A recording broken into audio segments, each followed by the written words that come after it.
ഒരു പാർട്ടി സമ്മേളനമൊക്കെ വരുമ്പോൾ എന്തോ തുള്ളിച്ചാടല നമ്മുടെ കർത്താവിൻ്റെ മുന്നിൽ ദാവീദ് തുള്ളിച്ചാടിയതുപോലെ നമുക്കെല്ലാവർക്കും ഒന്ന് തുള്ളിച്ചാടാൻ കിട്ടിയ ദൈവം നമ്മളെ എന്തുമാത്രം സ്നേഹിക്കുന്നല്ലേ. പകലിനോടും രാത്രിയോടും അവിരാമം കർത്താവ് സംസാരിക്കുന്നു, അവയെല്ലാം സംസാരിക്കുന്നു.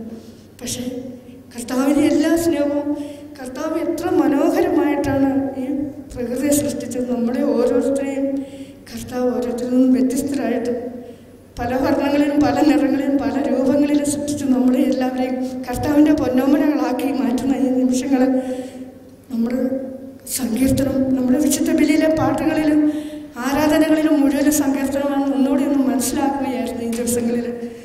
ഈ ബ്രദറിലൂടെ നമ്മളെ എല്ലാവരും പരിശുദ്ധാത്മാവിനെ നിറയ്ക്കാൻ നമുക്കിപ്പോൾ ദൈവം ഇങ്ങോട്ട് അയച്ചു വിട്ടു. നമുക്ക് ഓരോരുത്തർക്കും കർത്താവിൻ്റെ ആ സ്നേഹവും കാരുണ്യവും ഇടപെടലും തലോടലും മുഴുവൻ തൊട്ടറിയുന്ന ഈ ദിവസങ്ങൾ ഒരിക്കൽ കൂടി ഈശോയ്ക്ക് 1000 നന്ദി പറയാണ്. ഈ ഭൂമിയിൽ ഈ കാലഘട്ടത്തിൽ പറക്കാൻ ഈശോയുടെ ഈ കാലഘട്ടത്തിൽ നമ്മുടെ പൂർവ്വരെക്കാരും എത്രയോ മനോഹരമായിട്ടാണ് ഈ സമയം നമ്മുടെ ഈശോയെ നമുക്ക് കാണാനും കാണാതെ വിശ്വസിക്കാൻ ഭാഗ്യവാന്മാരെന്ന് പറഞ്ഞ് നമ്മളാണ് ഭാഗ്യവാന്മാരെന്ന് എപ്പോഴും എനിക്ക് തോന്നാറുണ്ട് ഈ സമയങ്ങളിൽ.